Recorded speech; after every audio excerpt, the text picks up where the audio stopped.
all fours e-learning. Now today we will discuss here the leftover part, that is an additional session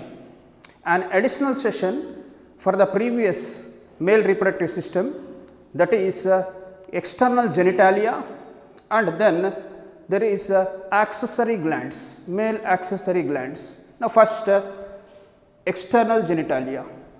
Here is external genitalia.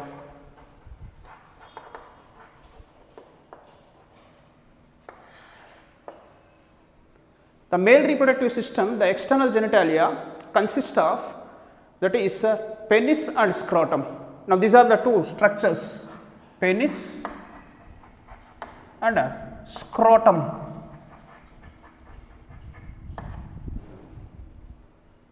A penis is an intramittent organ which is useful for the transfer of sperms. Now here is penis. An erectile organ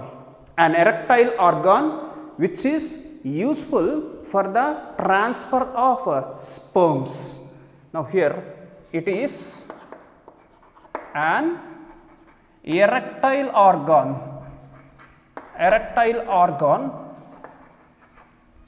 useful for transfer of sperms,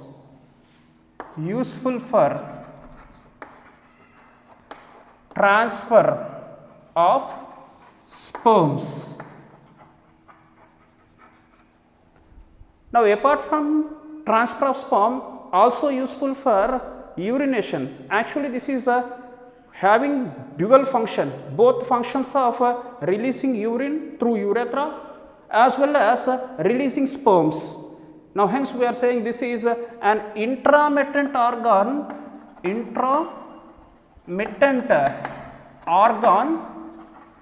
useful for transfer of sperms apart from urination. Intramittent organ useful for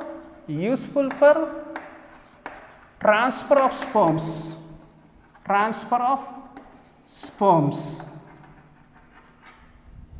apart from urination.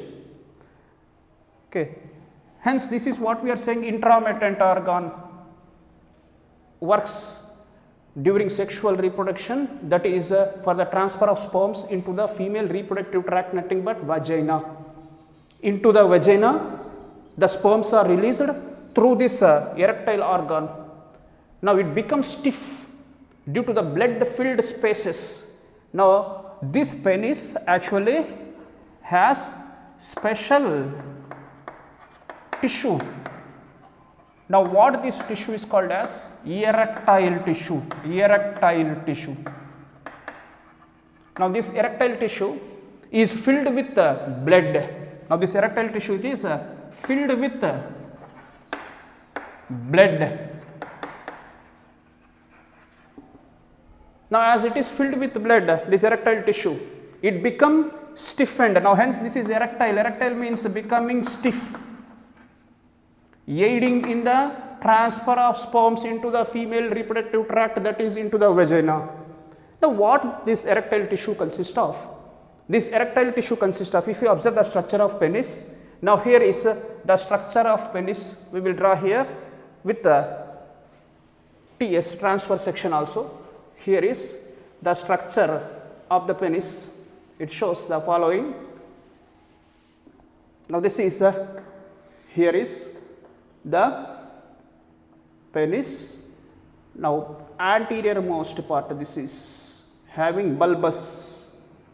Now this is at the middle, there is urethra which passes through the penis and opens in the form of, this is urethral meatus.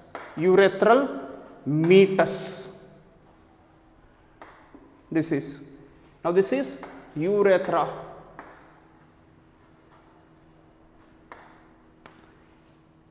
Now this part is what we are calling as shaft of penis, and this bulbous region, this is called as glans penis.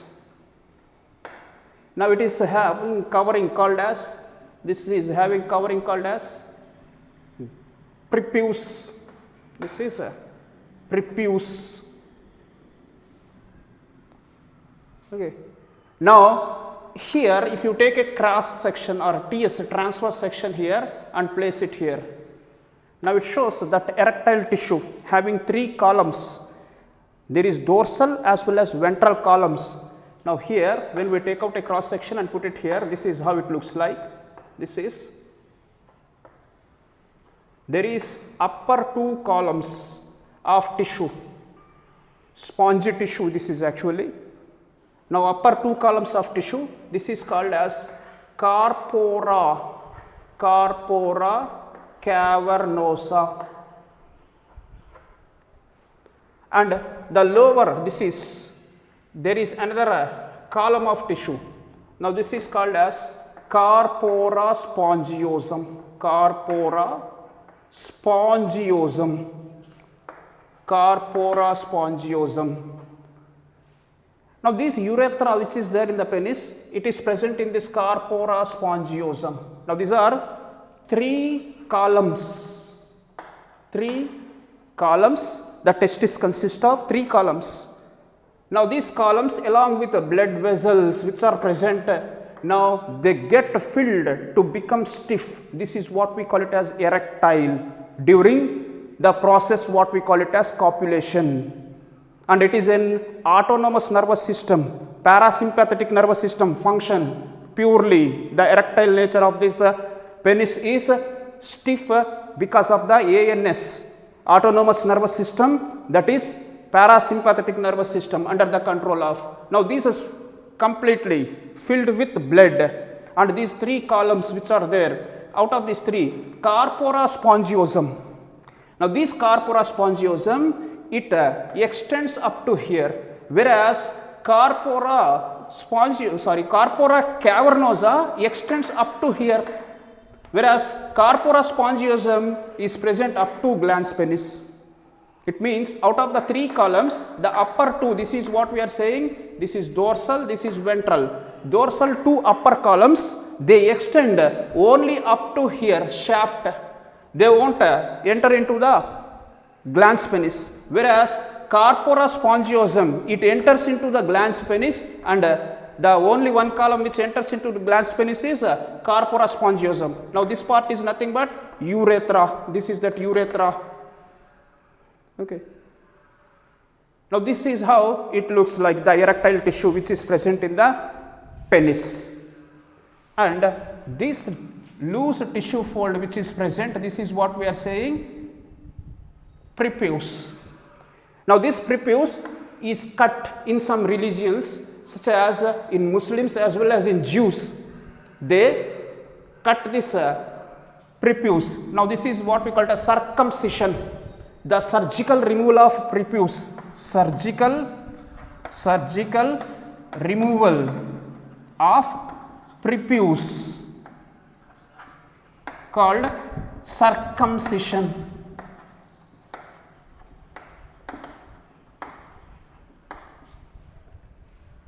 Now, this glans penis also has some specialized sebaceous glands called as preputial glands. Here, the glans penis, on its outer surface, there is some specialized glands, specialized sebaceous glands. Now, this is called as preputial glands. Now, these preputial glands will produce some sticky substance called as smegma. Now, this is what we observe on the glans penis. On the glans penis, there is some specialized sebaceous gland called as preputial gland, which produces a sticky substance called as a smegma. Now, this is about the erectile structure, what we are calling as penis, useful for transfer of sperms. Next, here is urethra. Already we have mentioned, not urethra, sorry, scrotum. Scrotum is the covering over the testis, loose skin fold covering over the testis, which is useful for maintaining the temperature less than 2 to 2.5, okay, which is useful for spermatogenesis, as the testes are present outside the body in the specialized sac-like structures, the outpouchings nothing but scrotum. Next,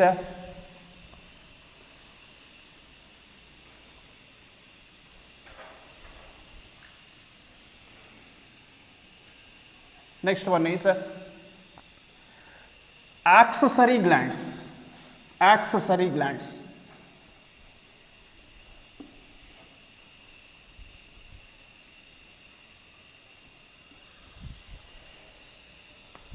Here is accessory glands.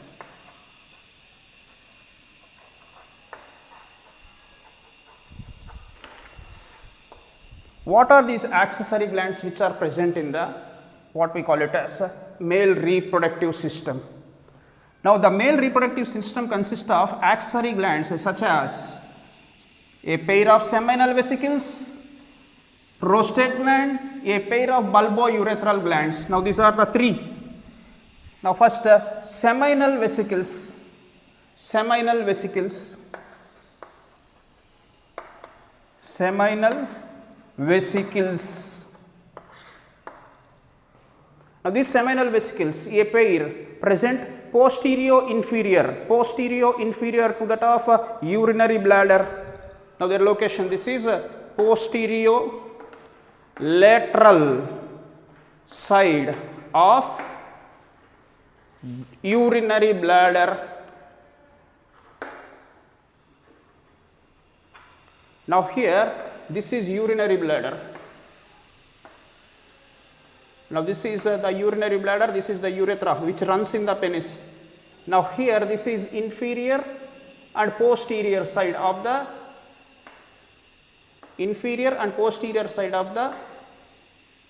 urinary bladder, and this here accompanied by, now here there is a duct. What is this duct called as? Vas deferens. It opens into vas deferens. This is that vas deferens which forms ampulla and then associated with seminal vesicles to form here a small ejaculatory duct, now which opens into urethra. Okay. Seminal vesicles, one pair present posterior inferior to that of urinary bladder. On their way, they fuse with that of vas deferens and form an ejaculatory duct. Along with ejaculatory duct, they open into urethra. Now, what is the secretions which are released by seminal vesicles? Secretions which are released by seminal vesicles. Seminal vesicles release here seminal fluid, 60% of seminal plasma is contributed by seminal vesicles. Seminal plasma means the fluid part of the semen. Semen consists of seminal plasma plus sperms, together called as semen. Now, this is seminal plasma, 60% is contributed by seminal vesicles. Now, they are simple tubular glands actually, and here they consist of, their secretions are having the following. What are those following? Here they have proteins such as fibrinogen. Now, along with this, they have many other proteins also. Now, apart from this fibrinogen, there is prostaglandins, fructose. Now, very important, these two are fructose. Now, along with this citric acid as well as phosphates, now etc. Now, here these important ones, prostaglandins. Now, prostaglandins, they are useful for purpose. What is the purpose of prostaglandins? Prostaglandins make the female uterus receptive to sperms and also bring contraction of the uterus for the free movement of the sperms in the female reproductive tract. Now, prostaglandins, what is the function of this? Prostaglandins. Prostaglandins function here is, they are useful for,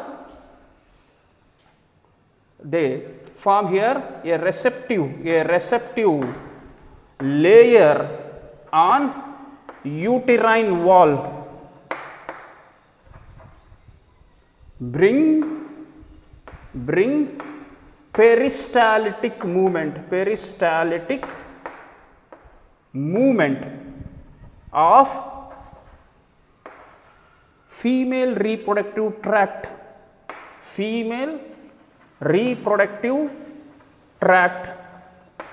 Now, when the female reproductive tract show peristaltic movement, sperms easily move through it. It is receptive, this layer, receptive layer, which is aiding in the free movement of the sperms in the female reproductive tract. That is the function of prostaglandins. Okay, they bring peristaltic movement of the uterine. Next, fructose, source of energy for sperms outside the male body, that is in the female reproductive tract. Now, this is the only source of energy for sperms in female reproductive tract. Now, along with this, there are certain proteins, fibrinogens, as well as phosphates, potassium, zinc. Now, these all are very useful ones secreted here by the seminal vesicles. Contribution 60%. Now, next, prostate gland.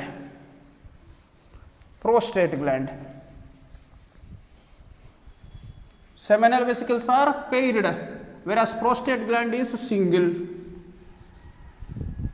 Here is prostate gland.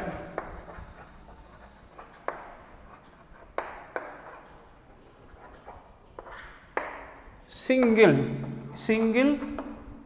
Now, it is present just beneath the urinary bladder in the form of a ring, a donut shape.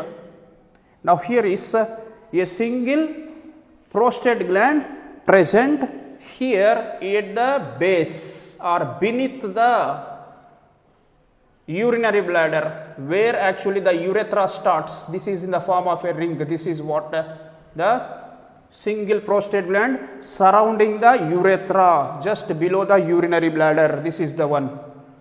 Now, normally it has 5 lobes actually. The gland is one, but lobes may be 5. Now, it opens separately by many ducts into the urethra. Now, hence this part of the urethra is called as prostatic urethra. The urethra which passes through the prostate gland is called as prostatic urethra. It is a single donut shaped, round donut shaped, now just beneath the urinary bladder surrounding the urethra, opens through small ducts. Now, its contribution is 15 to 30% of the seminal plasma. Now, it is slightly acidic, but in some books actually given alkaline, but in our book actually given slightly acidic. Now, this is a clear, slightly acidic. Clear, slightly acidic. Now, it opens into this, what we are saying, urethra by many ducts. Now, what is the function of this prostate gland? It is contributing 15 to 30% seminal plasma, and here the another thing is the secretions which are released, it consists of, these are what we are saying, fibrinolysins. Now, pre-fibrinolysins, actually these secretions which are released from the prostate gland, they make the semen coagulum, because they avoid, this is what we are saying is energy saving. They actually help in saving the energy of the sperms. Energy means here sperms remain as it is, they do not actually swim. They do not swim in the male reproductive system because of the coagulum which is present. Now, this coagulum like material is secreted by this prostate gland. If the sperm swims, it requires energy.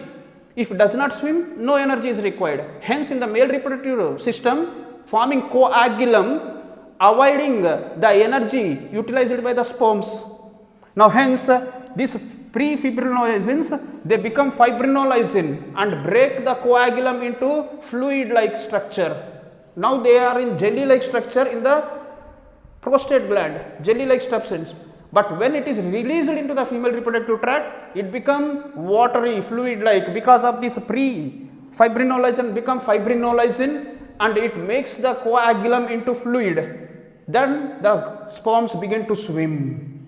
Now, this is the function of fibrinolysin.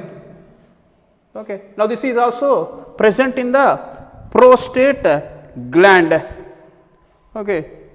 And here, apart from this, what is the other function here? It activates the sperms. It activates the sperms. Prostate secretion. Then other one, this is the third gland.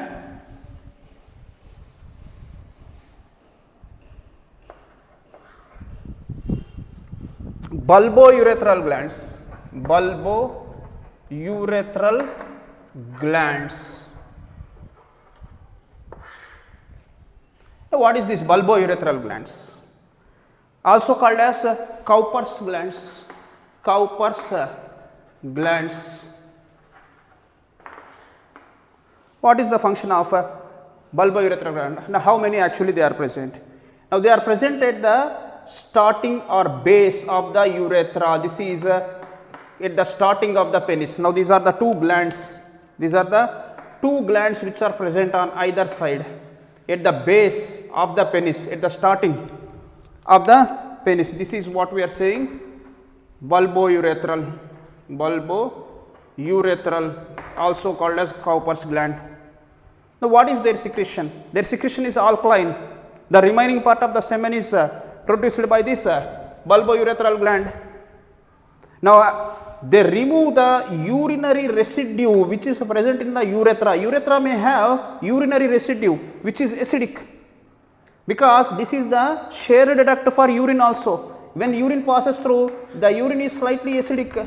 Now, hence, this urinary residue which is there, it will be removed by the secretions of bulbourethral glands, acting as a flushing agent. Now, what is the function of bulbourethral glands?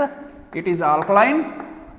It is alkaline and removes urinary residue which is acidic. This acidic urinary residue is removed and acting as a flushing agent, acts as flushing agent. Okay, now this is acting as a flushing agent, means it is removing whatever there is urinary residue is there.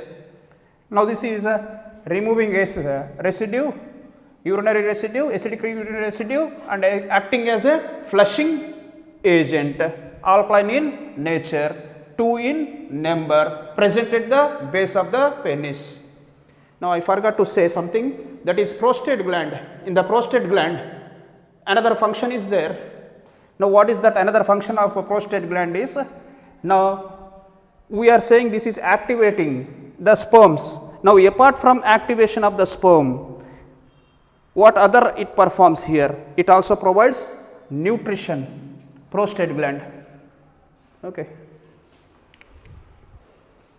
Now, with this, we have come to that end of the male reproductive system. In the next session, we will discuss the female reproductive system. Thank you.